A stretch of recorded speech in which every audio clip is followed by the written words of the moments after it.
ಗಂಗಾ,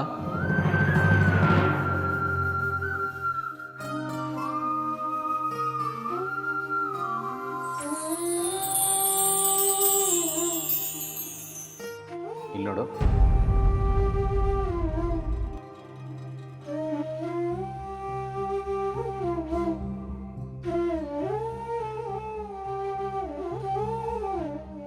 ಇಷ್ಟೊಂದು ಚಿಂತೆ ನನ್ನ ಮಗಳಿಗೆ. ನನಗೆ ಗೊತ್ತಿದ್ದು ಮಗಳೇ, ಇವತ್ತು ನನ್ನ ಗಂಗಾ ಪುಟ್ಟ ಮನಸ್ಸಿಗೆ ದೊಡ್ಡ ಗಾಯ ಆಗಿದೆ ಹೇಳಿ. ಆದರೆ ಯಾವತ್ತೂ ನಿನ್ನ ಅಪ್ಪಯ್ಯ ತನ್ನ ಮಗಳ ಕಣ್ಣಲ್ಲಿ ನೀನು ನೋಡೋಕೆ ಆಸೆ ಪಡೋದಿಲ್ಲ ಅಂತ ನಿನಗೆ ಗೊತ್ತಿದ್ದು ಅಲ್ವಾ? ನಿಂಗೆ ಗೊತ್ತಿದ್ದ ಅಪ್ಪಯ್ಯ ಸಾಗ್ರ ಎಂತ ಹೇಳ್ದೆ ಹೇಳಿ, ಅವನು ನನ್ನ ಜೋಡಿ ಮಾತಾಡ್ಸ್ನಲ್ಯಡ. ಅವನು ಬೇರೆ ಸ್ನೇಹಿತರ ಜೊತೆನೂ ನನ್ನನ್ನು ಪರಿಚಯ ಮಾಡಿಸ್ನಲ್ಯಡ. ನನ್ನ ಮಾತು, ನನ್ನ ಸ್ನೇಹ ಅವನಿಗಿಷ್ಟ ಇಲ್ಲಂತೆ. ಗೊತ್ತಿದ್ದು ಮಗಳೇ. ಗಂಗಾ, ಜೀವನದಲ್ಲಿ ರಾಶಿ ಸರ್ತಿ ಹಿಂಗಾಗ್ತು. ಮನಸ್ಸಿಗೆ ನೋವು ಕೊಡೋ ಸಂಗತಿ ನಡೀತಾನೆ ಇರ್ತು. ಹಾಗಂತ ಅಳಬೇಕು ಅಂತಲ್ಲ, ಅತ್ರೆ ಸಮಸ್ಯೆಗೆ ಪರಿಹಾರ ಸಿಕ್ಬಿಡ್ತು ಅನ್ಕಂಡ್ಯ.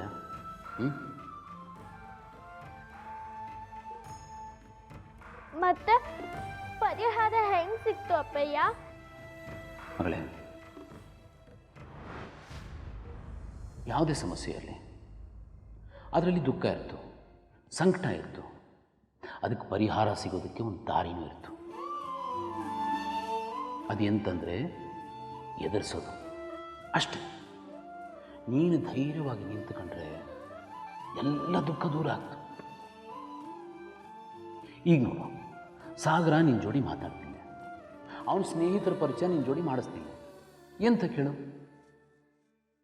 ಅವನಿಗೆ ನಾಚಿಕೆ, ನಿನಗೆ ಓದೋಕ್ಕೆ ಬರೆಯೋಕ್ಕೆ ಬರಲ್ಲ ಹೇಳಿ, ನೀನು ಇಂಗ್ಲೀಷ್ ಮಾತಾಡಲ್ಲ ಹೇಳಿ.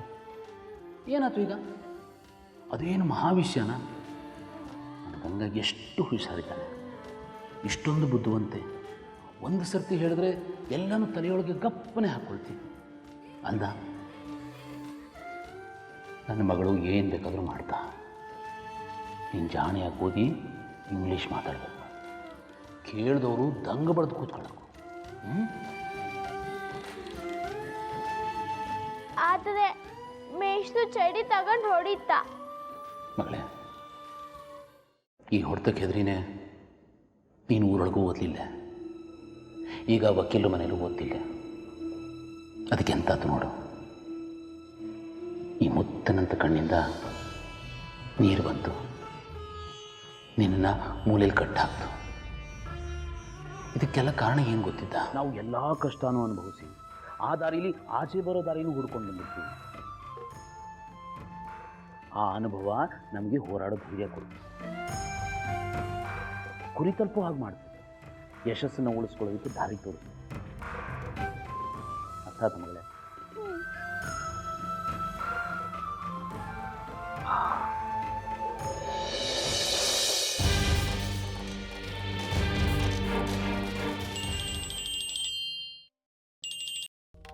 ಹಲೋ, ಹಾಂ ಹೇಳ್ರಿ ಕೃಷ್ಣಾಜಿ ಅವರ.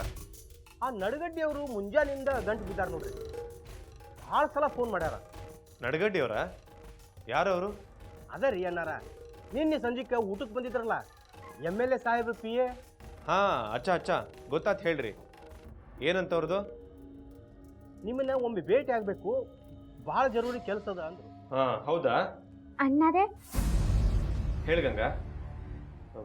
ಕೃಷ್ಣಾಜಿ ಅವರ, ಅವ್ರಿಗೊಂದಿನ ಫೋನ್ ಮಾಡಿ ನನ್ನ ಆಫೀಸಿಗೆ ಬರ್ಲಿಕ್ಕೆ ಹೇಳ್ರಿ. ಅಣ್ಣರೇ, ನಾವು ಓದಕ್ಕೂ.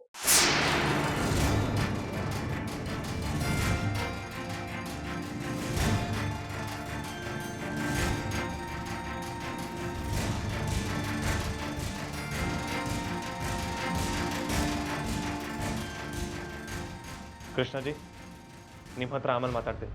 ಆತ್ರಿ ಅಣ್ಣಾರ.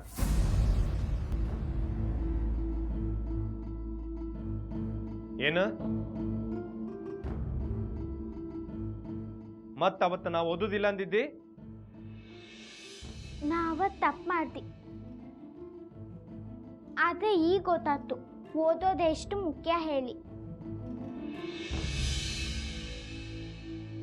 ಆಗ ನೀವು ಹೇಳಿದ್ರಿ ಅದು ನಂಗೆ ಅರ್ಥ ಆಗಲಿಲ್ಲ, ಈಗ ಅರ್ಥ ಆಯ್ತು.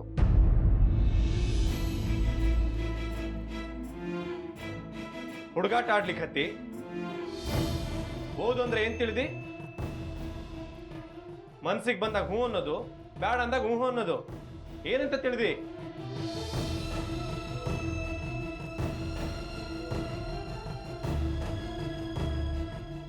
ನಮಗೇನು ಬೇರೆ ಕೆಲಸ ಇಲ್ಲೇನೋ? ನೀನ್ ಹೇಳ್ದಂಗ ಕೇಳ್ಕೊಂಡು ಕೂತಿರ್ಬೇಕಾ ನಾವು? ನಿನ್ನ ಮರ್ಜಿ ಹೆಂಗದನ ಹಂಗ ನಾವ ಇರಬೇಕು ಅಂತಿ? ಇಲ್ಲ ಗಂಗಾ, ಈಗ ಆದದ್ದು ಸಾಕ್ಬೇಕಾಗ್ಯದ. ಮತ್ತೆ ನಾನು ಫಸ್ಲಿಗೆ ಬೀಳುದಿಲ್ಲ. ನಿನ್ನನ್ನು ಕಟ್ಕೊಂಡು ಬಾವಿಗೆ ಬೀಳೋ ಕೆಲಸ ಮಾಡೋದಿಲ್ಲ.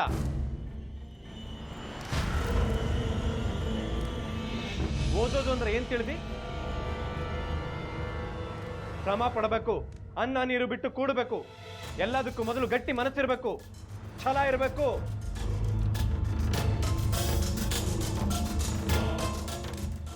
ಇದೆಲ್ಲ ಇದ್ರೂ ಸ್ಕೂಲ್ಗೆ ಹೋಗ್ಲಿಕ್ಕೆ ರೊಕ್ಕ ಬೇಕು. ರೊಕ್ಕ ಸುಮ್ಮನೆ ಬರ್ತಾವೇನು? ಹಗಲು ರಾತ್ರಿ ನಾನಾ ದುಡಿಬೇಕು. ಇದೆಲ್ಲ ಮಾಡ್ತೇನೆ ಅಂದ್ರು ನಡುಬರ್ಕ ನಿನ್ನ ಕೈ ಜಾಡಿಸ್ಬಿಡ್ತಿ. ಏನು ಉಪಯೋಗ ಹೇಳು? ನೀನಂತೂ ಓದುದ್ರಾಗ ಸೀರಿಯಸ್ ಇಲ್ಲ. ಸುಮ್ಮನೆ ನಾ ಪುಸ್ತಕ ಖರೀದಿ ಮಾಡಿ ನಿನ್ನ ಮುಂದೆ ಟ್ರೈನ್ ಬಂತು.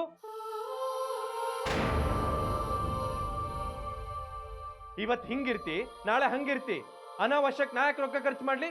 ನಾ ಯಾಕೆ ನಿನ್ನ ಹಿಂದೆ ಬೀಳ್ಲಿ? ಗಂಗಾ ಓದವ, ಪ್ಲೀಸ್ ಓದು ಅಂತ.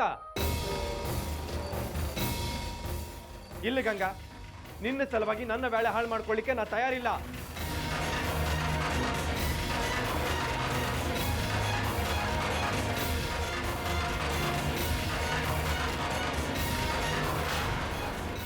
ಆದರೆ ಅಣ್ಣರೇ ನಾನು ಇಲ್ಲ ಗಂಗಾ, ಇಲ್ಲ. ಮತ್ತಿದ್ರ ಬಗ್ಗೆ ಕೇಳ್ಬೇಡ. ಯಾವ ಭರೋಸೆ ಇಟ್ಕೊಂಡು ನೀನು ನೋಡಿಸ್ಲಿ? ನನ್ನ ಮನೆ ಒಳಗ ನನ್ನ ಮುಂದ ಮರ್ಯಾದವಂತ ವ್ಯಕ್ತಿಗೆ ಅವಮರ್ಯಾದೆ ಆಗೋದನ್ನ ನೋಡ್ಲಿಕ್ಕೆ ನಾ ಇಚ್ಛಾ ಪಡೋದಿಲ್ಲ ಗಂಗಾ. ಅಷ್ಟ.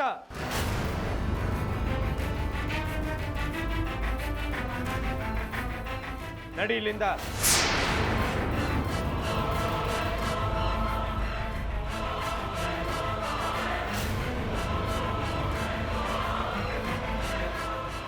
ನಾನು ನಿಜವಾಗ್ಲೂ ಓದಕ್ಕೂ ಅಣ್ಣಾರೆ.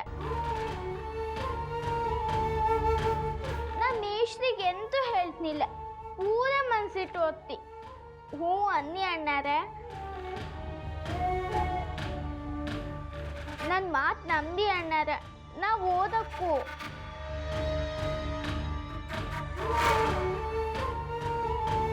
ಹೆಂಗ ನಂಬಲಿ? ನೀನು ಮೊದಲು ಮಾಡ್ದಂಗ ಮಾಡೋದಿಲ್ಲ ಅಂತ ಹೆಂಗ್ ನಂಬಲಿ? ನಿನ್ನ ಮನಸ್ಸು ಸ್ಥಿರ ಇಲ್ಲ. ಯಾವ ನಂಬಿಕೆ ಇಟ್ಟು ನಿನ್ನ ಓದಿಸ್ಲಿ?